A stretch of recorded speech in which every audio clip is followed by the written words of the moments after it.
अस्सलामुअलैकुम dear students, this is Mohammad Naveed Jafar. जी students, हम बात कर रहे हैं एक्सरसाइज नंबर 3.6 के ऊपर। इंटीग्रेशन जारी है, डेफिनेट इंटीग्रल्स पे बात हो रही है और इस लेक्चर में हम बात करेंगे क्वेश्चन नंबर 13 से लेके 18 तक। जी तो क्वेश्चन नंबर 13 लिखता हूँ मैं आपके सामने। क्वेश्चन है क्वेश्चन नंबर 13।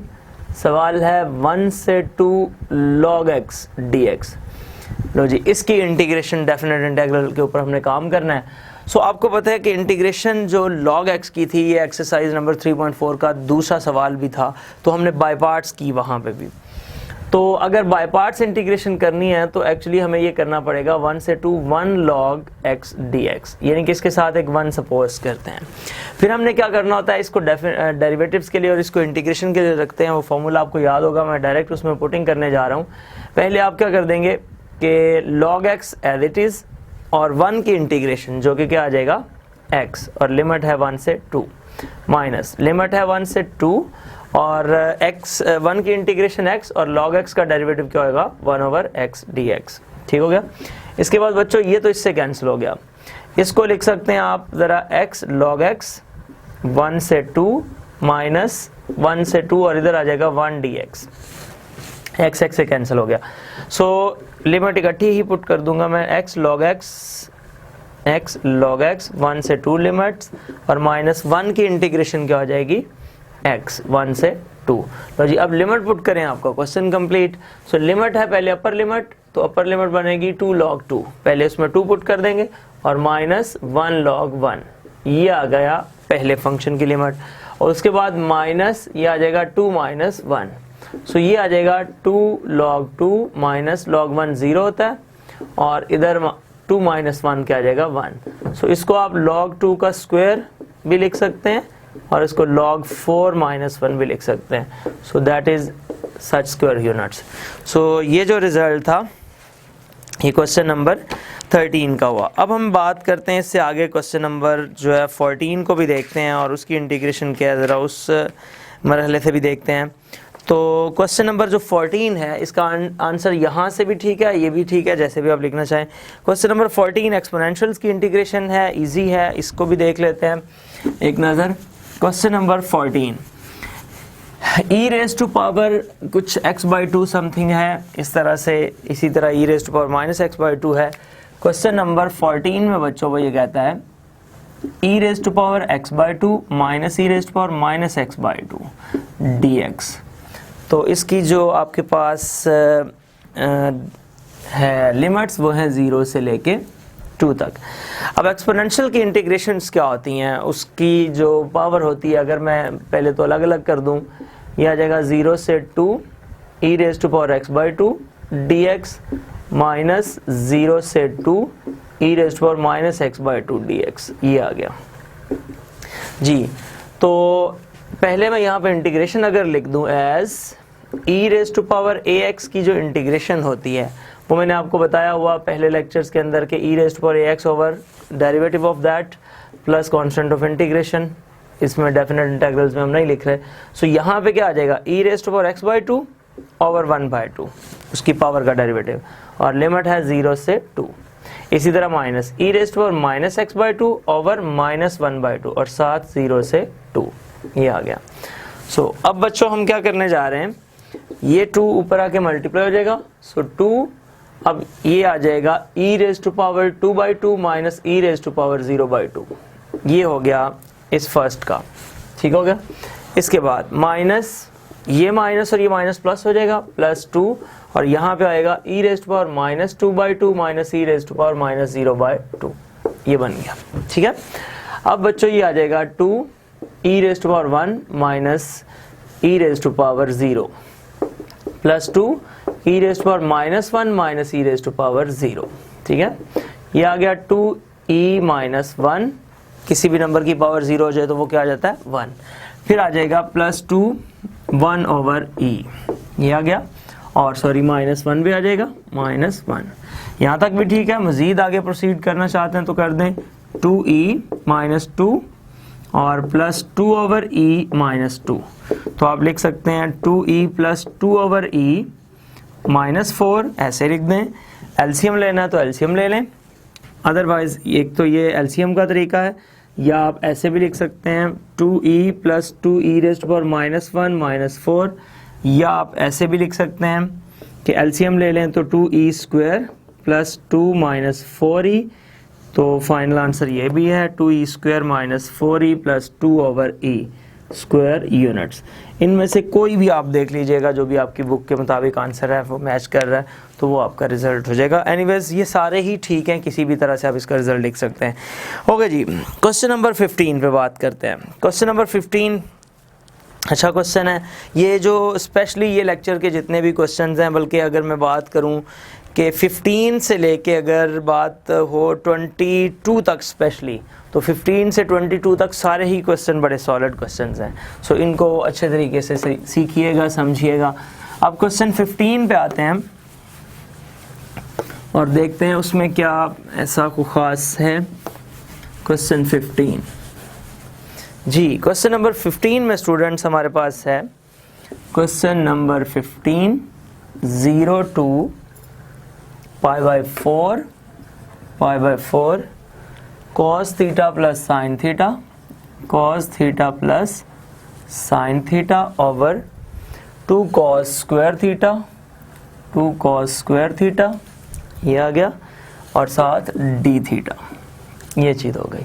अब इसको सॉल्व करने के लिए पहले तो मैं स्प्लिट करता हूँ अलग अलग। 0 to π/4 cos theta over 2 cos square theta plus ये आ जाएगा sine theta over 2 cos square theta. लो बच्चों, d थीटा साथ आ गया, ठीक है।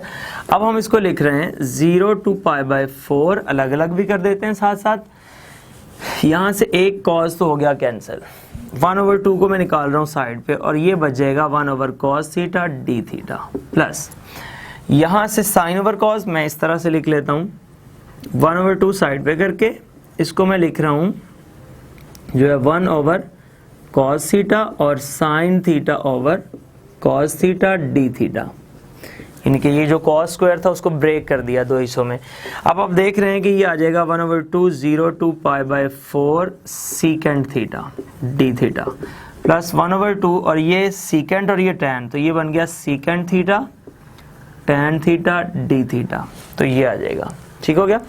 अब बच्चों हम इसको थोड़ा आगे प्रोसीड करते हैं। अब तो बस इंटीग्रेशन करनी है, सीकेंट की इंटीग्रेशन का भी हमें पता है 1/2 वो होती है log secant theta plus tan theta, ये है, और प्लस 1/2, तो जो इसकी इंटीग्रेशन है सीकेंट टैन की वो जस्ट सीकेंट होती है सीकेंट थीटा, तो इसकी लिमिट भी आप कहते हैं 0 to π/4, ये लिमिट इकट्ठी भी आप पुट कर सकते हैं 0 to π/4, तो इस तरह से ये लिमिट्स आ गई।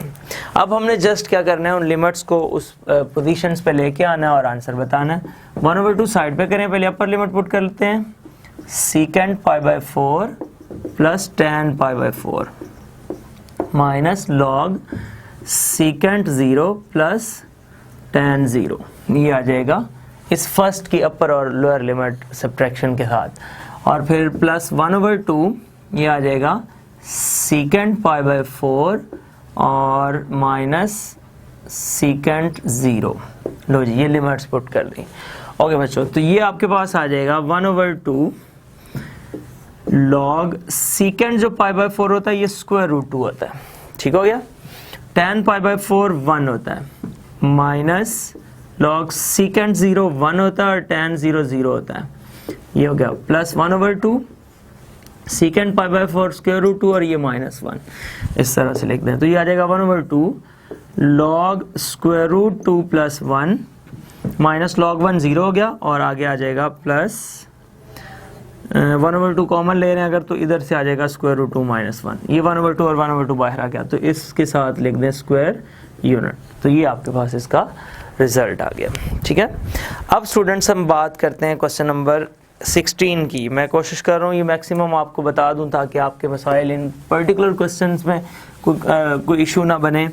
तो क्वेश्चन नंबर हम बात करते हैं जो है 16 पे, और 16 को देखते हैं कि ये क्या कहता है।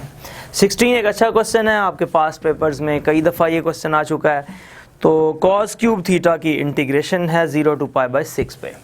क्वेश्चन नंबर 16 0 to π/6 और cos cube theta D theta, ये आ जाएगा। अच्छा जी, अब इसको आप कैसे लिखेंगे, 0 to π/6 कॉस क्यूब थीटा। अब कॉस क्यूब थीटा आपके पास क्या है, cos square theta into cos theta D theta. ठीक हो गया, क्यूब को ब्रेक कर लिया। ये बच्चों आ जाएगा 0 to π/6 कॉस स्क्वायर थीटा को हम लिख सकते हैं 1 माइनस साइन स्क्वायर थीटा, और साथ आ जाएगा कॉस थीटा डी थीटा।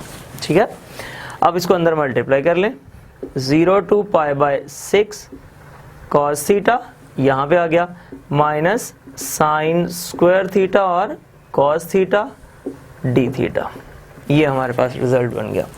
सो इसको बच्चों हम लिख सकते हैं 0 to π/6 कॉस थीटा की इंटीग्रेशन अलग कर दें, डी थीटा माइनस यहाँ पे आ जाएगा, सॉरी ये स्क्वायर है, और यहाँ पे आ जाएगा sine square theta cos theta D theta. तो जी इंटीग्रेशन तो हमने अलग अलग लिख दी। अब आपको कॉस की इंटीग्रेशन का पता है, वो क्या है, साइन थीटा, और लिमिट है 0 to π/6 माइनस, इसमें इंटीग्रेशन पुट करें तो फंक्शन के साथ उसका डेरिवेटिव पड़ा हुआ, तो इसकी पावर में क्या ऐड कर देंगे, यह आ जाएगा sine cube theta over 3 0 to π/6, ये बन गया। सो बच्चों अब आपने क्या करना है, इसमें upper limit minus lower limit, upper limit है π/6 माइनस लोअर लिमिट है 0, तो साइन π/6 माइनस साइन 0 हो गया। उसके बाद माइनस ये आ जाएगा 1/3, एक साइड पे कर दें, साइन π/6 का क्यूब और माइनस साइन 0 का क्यूब, ये आ गया। ठीक है जी, साइन π/6 साइन 30 डिग्री जो है आपके पास वो होता है 1/2, माइनस साइन 0 0 होता है, माइनस 1/3 ये आ जाएगा साइन 1/2 का क्यूब माइनस 0 का क्यूब। सो 1/2 माइनस 1/3 और ये आ जाएगा 1/8, वो खत्म हो गया। 1/2 माइनस 1/24, एलसीएम लिया 24, तो स्टूडेंट्स ये हमारे पास आ जाएगा 12 minus 1 which is 11/24 square unit. तो ये आपके पास इसका रिक्वायर्ड रिजल्ट आ गया। इसी तरह से स्टूडेंट्स उम्मीद है आपको ये बात समझ आ रही होगी। अगर मैं क्वेश्चन नंबर 17 की बात करूँ, मैं बेसिकली क्वेश्चन 18 पे जाऊँगा, तो 17 क्वेश्चन कोई मुश्किल नहीं है। 17 क्वेश्चन के अंदर आप क्या करेंगे, कॉस स्क्वायर थीटा और कॉट स्क्वायर थीटा, पहले इसको स्प्लिट कर लेंगे। ये क्वेश्चन अगर गौर करें, कॉस स्क्वायर कॉट स्क्वायर को स्प्लिट करने वाला, तो आपकी जो फर्स्ट ईयर की बुक है उसमें क्वेश्चन नंबर 6 है, उसकी 9.4 के अंदर आप इंटीग्रेशन को छोड़ दें, बाकी क्वेश्चन को देखें, क्वेश्चन नंबर 6 9.4।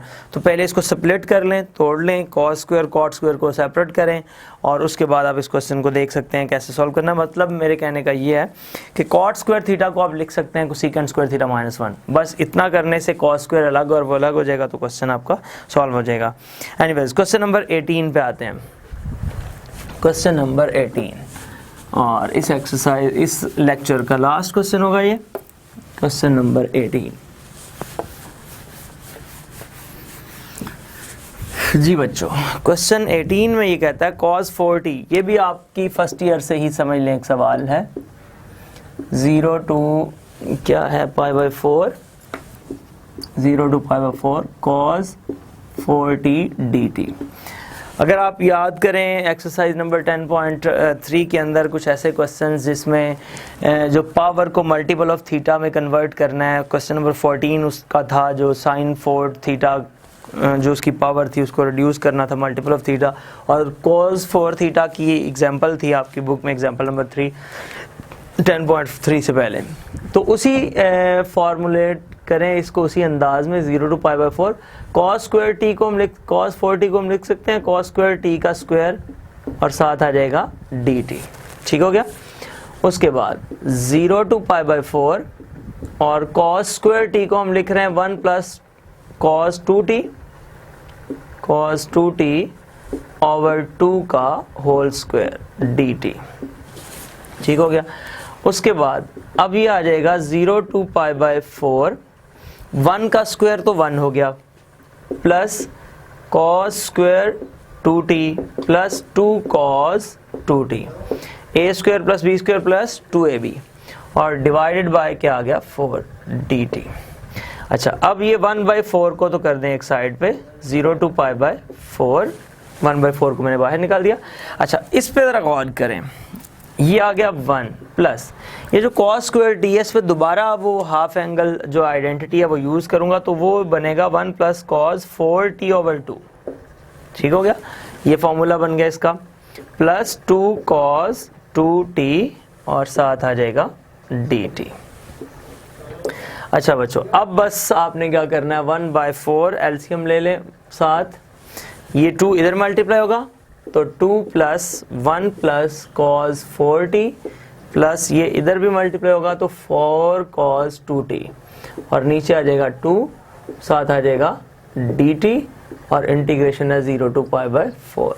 ठीक है जी बच्चों, अब आपने क्या करना है, ये 1/8 हो गया बाहर, अब बस इंटीग्रेशन है, मैं अलग अलग भी लिखूंगा, 0 to π/4, 2 + 1 3 और dt प्लस 0 to π/4 और cos 4t dt plus 0 to π/4 और 4 cos, ये 4 बाहर निकाल दें, cos 2t dt, ये आ गया। ठीक है, अब ये आया आपके पास 1/8 3 की इंटीग्रेशन, तो साथ t है तो 1 है तो ऑब्वियसली ये आ जाएगा 3t 0 to π/4, ये बन गया, प्लस cos 4t की integration sin 4t/4 0 to π/4 plus 4 और इसकी इंटीग्रेशन आ जाएगी हमारे पास sin 2t/2 0 to π/4, ये आ गया 1/8। लो जी, अब लिमिट्स पुट करना शुरू कर दें। पहले अपर लिमिट वो आ जाएगी π/4 माइनस लोअर लिमिट, इसमें तो ये आ गया, प्लस 1/4 करें साइड पे, sin 4 time π/4 minus sin 4 times 0, ये आ गया। ठीक है, प्लस ये इससे कैंसिल हो गया, 2 आ गया, प्लस 2 sin 2 टाइम π/4 और माइनस sin 2 टाइम 0, लो ये बन गया 1/8। अब जरा गौर करें लिमिट्स के बाद, ये तो बन गया 3π/4। ठीक है, प्लस अब ये जो 4 से हुआ 4 कैंसिल, sin पाई होता है 0, 1/4 0 माइनस sin 0 भी 0 और प्लस 2, ये कैंसिल हो गया, π/2 रह जाएगा, तो ये आ जाएगा 2, sin π/2 जो होता है ये 1 होता है और sin 0 0 होता है, तो ये बच्चों आ गया 1/8 3π/4 प्लस 2, तो ये बन गया। एलसीएम वगैरह आप देख सकते हैं, इसका ले सकते हैं। तो इस तरह से ये आपके पास जो इसका रिज़ल्ट है एक्सपेक्टेड, क्वेश्चन नंबर 18 का जो है एक्सपेक्टेड रिज़ल्ट आ गया। क्वेश्चन नंबर 18 जो है वो 3π + 8/32 ये आपके पास है। एक एलसीएम ले लें आप, जस्ट इसका एलसीएम ले, 1/8 है 4, 3π + 4 to 8 और ये आपके पास बच्चों आ जाएगा 3π + 8/32 स्क्वायर यूनिट। तो इस तरह से ये आपके पास इसका रिज़ल्ट आ गया। ठीक है, उम्मीद है आपको ये क्वेश्चन समझ आई होगी। फिर भी किसी किस्म का कोई सवाल हो तो ज़रूर पूछे, ज़िंदगी रही तो इंशाल्लाह फिर इसी प्रोग्राम में इसी चैनल पर दोबारा मुलाकात होगी। तब तक ले जा दीजिए, अल्लाह हाफिज़, अस्सलाम वालेकुम।